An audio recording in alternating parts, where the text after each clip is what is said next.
बिस्मिल्लाहिर्रहमानिर्रहीम। अल्हम्दुलिल्लाहि रब्बिल आलमीन। तारीफ़ें सब अल्लाह के लिए जो तमाम जहानों का पालने वाला, और दुरूद व सलाम मेरे आका रूही फ़िदा सल्लल्लाहु अलैहि व आलिहि वसल्लम पर। अस्सलामु अलैकुम व्यूअर्स, मैं हूं मोहम्मद फैसल और आप देख रहे हैं चैनल अच्छी बात। आज की हमारी अच्छी बात कुरान करीम की एक सूरा मुबारका जिसका नाम सूरतुल हुमज़ा है, उसे पढ़ेंगे, उसका तर्जमा पढ़ेंगे और उसे समझने की कोशिश करेंगे, कुरान सीखने की कोशिश करेंगे। मेरे आका रूही फ़िदा सल्लल्लाहु अलैहि वसल्लम ने फरमाया कि बेशक कुरान की जो तालीमात हैं ये सीखनी चाहिए, और सरकार की तालीमात का ये मफ़हूम है। अल्लाह पाक कुरान करीम में फरमाते हैं, कुरान सीखो और सिखाओ, कुरान सीखो और सिखाओ। और ये बहुत काम की बात है कि हम अपनी ज़िंदगी में कुरान करीम को शामिल करें और उसके मुताबिक अपनी ज़िंदगी गुजारने की कोशिश करें। तो चलते हैं अपनी सूरा मुबारका सूरतुल हुमज़ा की तरफ। बिस्मिल्लाहिर्रहमानिर्रहीम। शुरू अल्लाह के नाम से जो निहायत मेहरबान और रहम फरमाने वाला।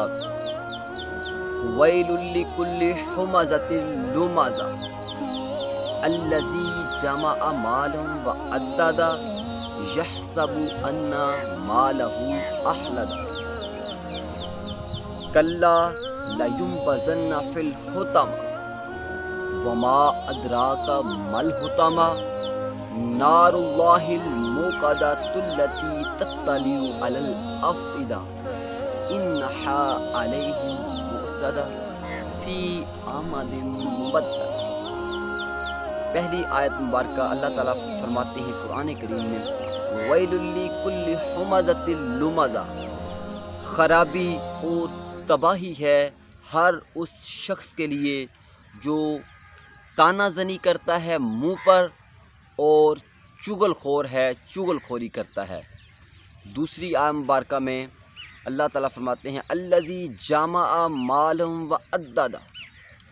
और ये जो खराबी और तबाही पहले बयान की, इसी के साथ रिलेटेड फरमाया कि तबाही और बर्बादी है हर उस शख्स के लिए जो जिसने माल जमा किया और उसे गिन गिन कर रखता है। यहसबु अन्ना मालहु अखलदा। और अल्लाह ताला फरमाते हैं, और ये बंदा ख्याल करता है कि ये जो माल उसने जमा करके रखा हुआ है शायद ये इसे हमेशा हमेशा के लिए ज़िंदा रखेगा। और आगे अल्लाह फरमाते हैं, कल्ला लयुंबज़न्ना फिल हुतमा, हरगिज़ नहीं, हरगिज़ नहीं, कल्ला हरगिज़ नहीं, लयुंबज़न्ना फिल हुतमा, हरगिज़ नहीं, ये माल इसे हमेशा ज़िंदा नहीं रखेगा, बल्कि हम इसे इस काम की वजह से हुतमा में फेंकेंगे, हुतमा में डालेंगे। आगे फिर अल्लाह ताला खुद ही फरमा रहे हैं, वमा अदराका मल हुतमा, तुम क्या जानो कि हुतमा क्या है, तुम क्या जानो, यानी ये आपकी समझ से बाला तर बात है, तुम क्या जानो हुतमा क्या है। फिर आगे खुद ही फरमाते हैं, नारुल्लाहिल मुक़दतुल्लती तत्तलिउ अलल अफ़इदा, ये अल्लाह की भड़काई हुई आग है, ये अल्लाह की लगाई हुई भड़काई हुई आग है। आगे अल्लाह फरमाते हैं, जो तुम्हारे दिलों पर चढ़ाई कर देगी अपनी उस वहशत और गर्मी के साथ, ये अपनी गर्मी और वहशत के साथ तुम्हारे दिलों पे काबू कर लेगी, दिलों पर चढ़ जाएगी ये जो आग अल्लाह की भड़काई हुई है। और आगे अल्लाह ताला फरमाते हैं, इन्ना अलैहिम मुअस्सदा फ़ी अमदिन मुमद्ददा, और ये अपने लंबे लंबे सतूनों के साथ तुम्हें अपने अंदर लपेट लेगी। अल्लाह ताला हमें इस बात को समझने की तौफीक इनायत फरमाएँ। अल्लाह ताला इस सूरा मुबारका में इंसान को जो 2-3 جو سبق دے رہے ہیں، لیسن دے رہے ہیں، وہ ہمیں سمجھنے کی توفیق اللہ تعالیٰ فرمائیں۔ ہم کوشش کرتے ہیں، ایک تو جو سب سے بڑی برائی ہے، اللہ تعالیٰ فرما رہے ہیں کہ خرابی اور تباہی ہے اور اس شخص کے لیے جو تانا زنی کرتا ہے۔ یعنی ہم جو منہ پہ تانا زنی کرتے ہیں، یہ اس سے ایک تو بہت بڑا گناہ ہے، اور دوسرا اس کے ساتھ جو ہمارے معاشرے میں کتنے بڑے بڑے مسائل جنم لیتے ہیں، ہم اس کا اندازہ نہیں لگا سکتے۔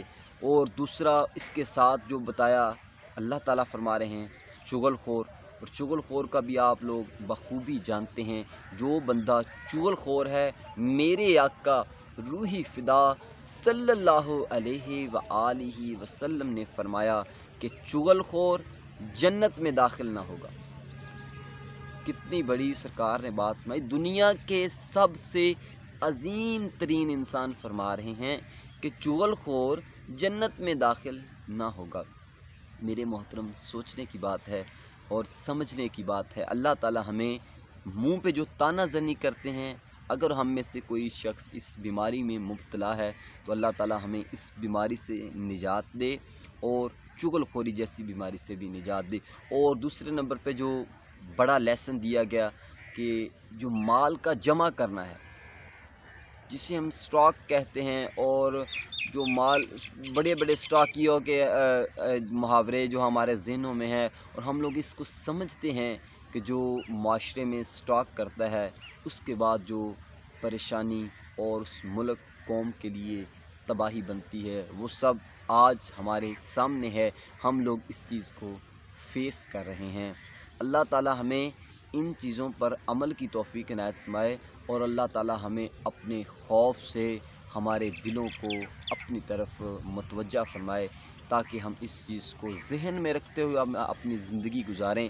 یہ نہیں کہ مال کمانا گناہ ہے، نہیں، بات یہ، اگر آپ کا پرپز آف لائف اتنا ہائی ہے تو پیسے کمائیں، لیکن پیسے کا کمانا کا مقصد یہ نہیں ہونا چاہیے کہ پیسے کمائیں اور اپنے پاس رکھیں۔ پھر آپ کی زندگی کا جو پرپز ہونا چاہیے، وہ آپ جو جی رہے ہیں اس دنیا میں، وہ لوگوں کے لیے جئیں۔ آپ کا جو پرپز آف لائف ہے وہ خدمت ہونا چاہیے، وہ معاشرے کے لیے، انسانیت کے لیے آسانیاں ہونا چاہیے۔ اگر آپ اس سٹیج پر ہیں کہ آپ لوگوں کے لیے آسانیاں پیدا کر رہے ہیں، تو پھر میرے محترم، پیسہ کمانا گناہ نہیں ہے۔ پیسے کا فضول جمع